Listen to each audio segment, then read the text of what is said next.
another edition of Meet the Metapreneur.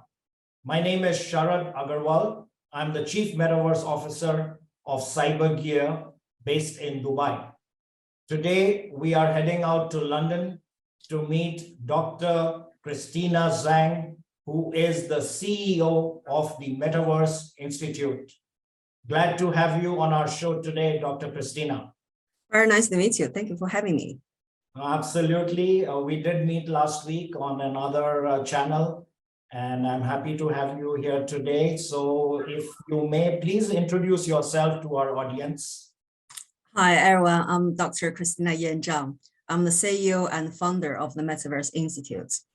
I am an early adopter of the Metaverse-related technology since 2006, when I started my master research on this topic, using Metaverse to develop international strategies for universities worldwide. And then I was very lucky to get full scholarship to continue my research in the Metaverse, using digital twin to simulate real-world construction, engineering, architectural projects, which I completed in 2012. And professionally, I spent 16 years turning forward-thinking ideas into ultra-high growth business with global impact. And I have extensive experience working with government ministers, university presidents, and business CEOs on industrial innovation and skill strategies. So one of the company I previously working for, QS, as some of you know, the leading world university ranking agency between 2013 and 2020. I was leading their China business. Pretty much starting from scratch, I grew the UK headquarters firm's profits and commercial success in China. In 2016, China's vice premier highlighted the use of QS ranking in a keynote speech, with the ranking impact 5 years funding allocation to 3,005 universities with 48 million students and a budget of 750 billion US dollars. And I was very lucky to sit on more than 20 different intergovernmental committees with UNESCO, World Bank, Commonwealth Secretariat, European Commission, and UK government. Wow, I have to say that's an amazing bio. And I want to congratulate you on all your achievements so far. Of course, there's more to go in terms of where we are with respect to Metaverse. It's early days. And I think, education is the need of the hour. And people who are entering for the first time need to understand the, the terminologies, the glossary of Web3, Metaverse, tokenization, DAOs. There's so much to learn, right, in the new economy. So I'm curious to know, what do you do at the Metaverse Institute to help with the education of people? So basically, what we are lucky to do at the Metaverse Institute, we have got together a group of the world pioneers in Metaverse, artificial intelligence, machine learning, smart city, and related technology to really use evidence-based research and a more pragmatic and rigorous approach to help governments, intergovernmental organizations, big corporates, and institutional investors, as well as university research institute, to looking at what can we use related technology to really help to improve the real world for both commercial success and social impact. Right. So can you just share with me the profile of people who come for training to you? Are these students in colleges, universities? Are they middle management people working in corporates? What's the typical demographic of people who come to you? It's normally governments and intergovernmental, like leaders, as well as very big corporates. So recently I gave a speech at my local university, Loughborough, alongside the leading professors at academic at MIT Management School. So we were talking about how to use Metaverse to develop the future of sports of the world. Because, Loughborough University is ranked as #1 in the world for sports technology, where MIT is ranked as #1 in the world as a really innovation technology driven university. So I think getting together the world's leading experts in both disciplines to looking at what kind of pragmatic use can we develop using sports to really helping looking at what can we do, looking in the future can be very exciting. Yeah.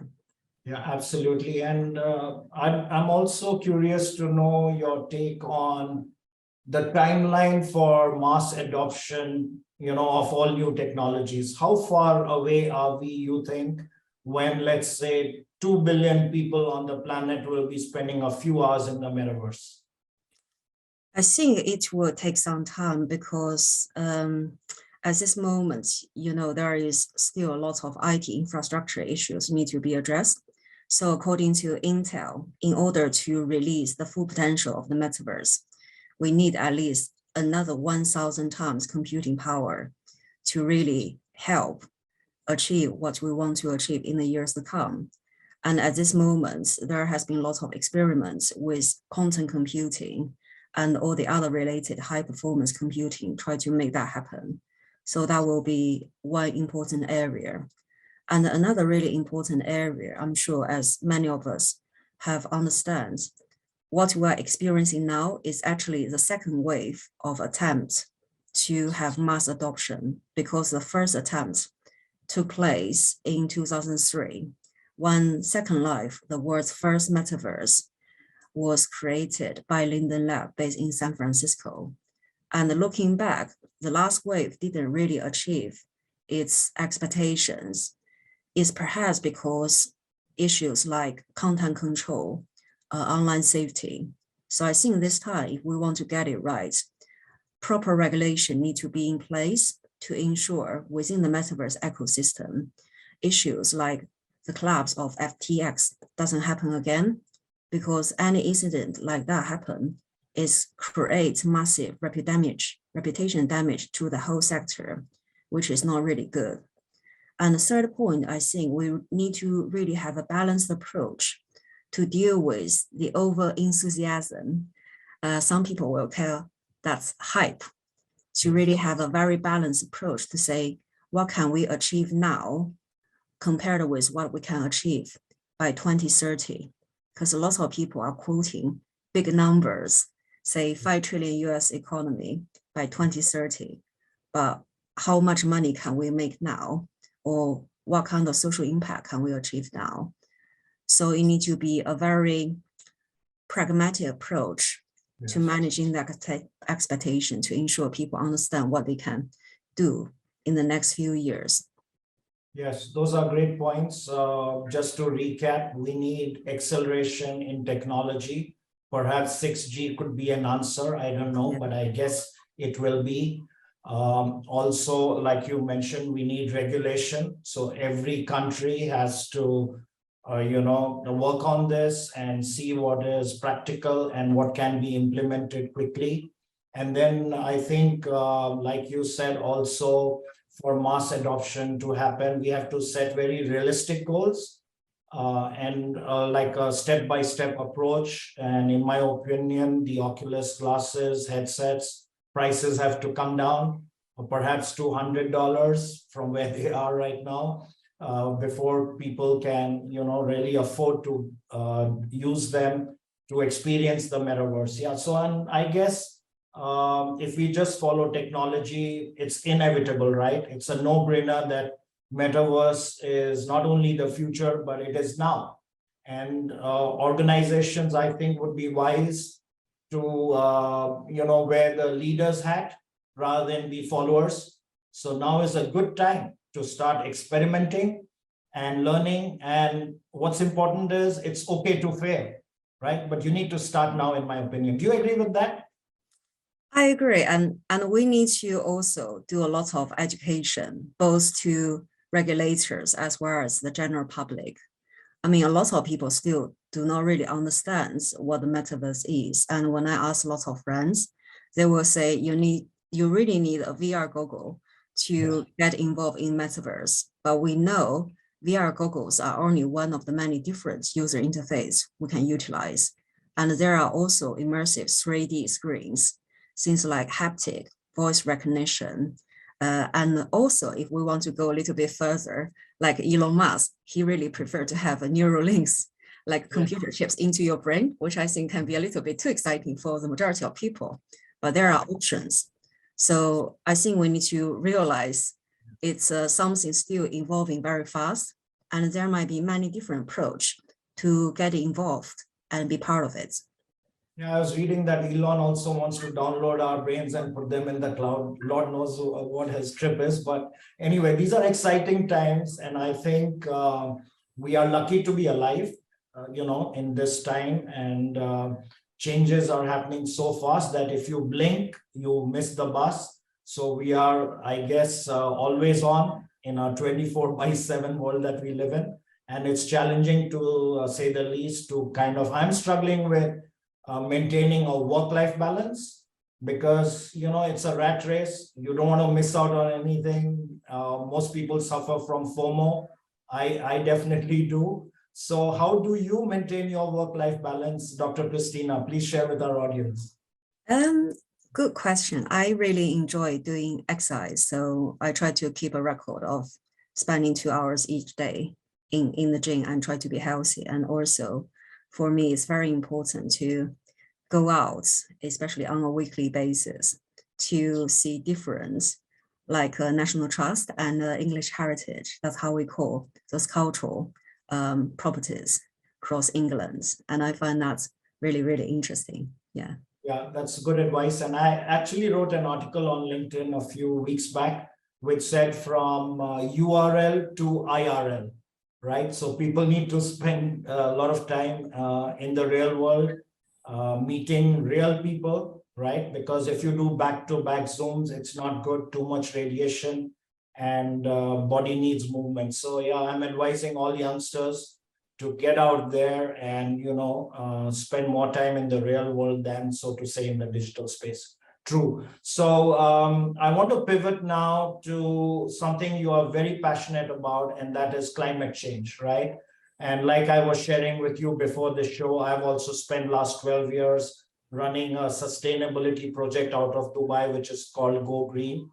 And I think this is a subject that all of us need to be not only concerned with, but take action, because small steps together can make a big difference globally. So what is your thinking and what is your advice to people who are listening to this show?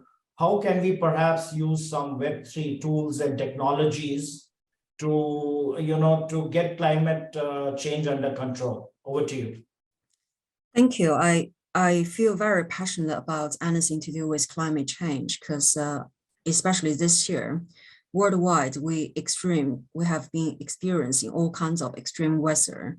And during the summertime, it's the first time I live in the UK where the weather is like over 40 degrees Celsius, where normally it's probably like 20 up to 30 degrees Celsius for extremely hot. And I was watching the news recently and I was like really sad and worried to see what happened in the America, Canada, as well as Japan. It almost feels like the weather was so cold there. It reminds you of the movie, The Day After Tomorrow. So I think it's really important that we're looking at how to use Web3 related technology to empower individual citizens like us to try to come together and combine climate change. And the most important part of Web3 is featured in decentralization and empowerment for the community. So I'm really happy to see there has been lots of digital twin created on a global scale to try to simulate and mitigate any extreme weathers, led by both the European Commission for their projects as well as NVIDIA. But I think what will be really interesting is how we can allow the tens of millions or billions of global population using those kind of digital twin to see how every single one of us, what we can do, say reducing our own carbon footprints by 20% each year, for example, and how that's going to be visualized in digital twin to see different part of the world, how that part can be positively impacted as a result of our own individual action on a daily basis. I think that can be very empowering. And I think this is something we can be doing in addition to using blockchain to record carbon credit footprints, to looking at how we can, do something together to make it work. Yeah, I'm sure you read the story. It was a good one about digital twins that California government is using to tackle the wildfires that happen every year, so they are simulating the conditions to see how they can preempt certain fires before they occur, right? And how they can douse them in quick time. So yeah, the technology is out there. We just need some, I guess, some thinkers, some change makers to get together and translate it into reality. So I am sure each one of us cares about our planet, largely because we don't have another one to go to. There is no plan B in this case. I know. So yeah, it's very important for each one of us to form a chain and participate in some manner to to keep us in a sustainable environment. And even in Dubai, it gets hot every year. So when I came here 32 years back, it used to be 40 degrees Celsius in summer. Now it reaches 48 degrees. So it's like totally out of control. And luckily, the Dubai government has got a lot of policies which are in place, like plastic is totally banned from all outlets, and government has taken a lot of, rather implemented a lot of regulation. And I think rather than leaving it to people's individual conscience, governments need to participate by, walking the talk and putting regulation in place to guide citizens and educate them. And I think school children and Gen Z are the ones who need to be the flag bearers of this. Do you agree with that? I think it's very important, actually, the whole climate change related education should be fully embedded into the curriculum, all the way from like nursery to schools to colleges, as well as for upscaling, like opportunities for every single one of us. Because if we do not have a really sustainable real world to live in, it doesn't matter what we do in the virtual world, our physical presence won't be happy. Absolutely. So on that note, I want to thank you, Dr. Christina, for sharing your insights on a wide range of topics. I have loved this conversation, and I'm sure our audience will also enjoy listening to you. So yeah, thank you. And I look forward to staying in touch with you as we together educate people and make Metaverse a reality. Thank you so much. It's a pleasure. Yeah. And Merry Christmas. Look forward to seeing you on the other side. So I want to say bye to you for now. Bye. Bye.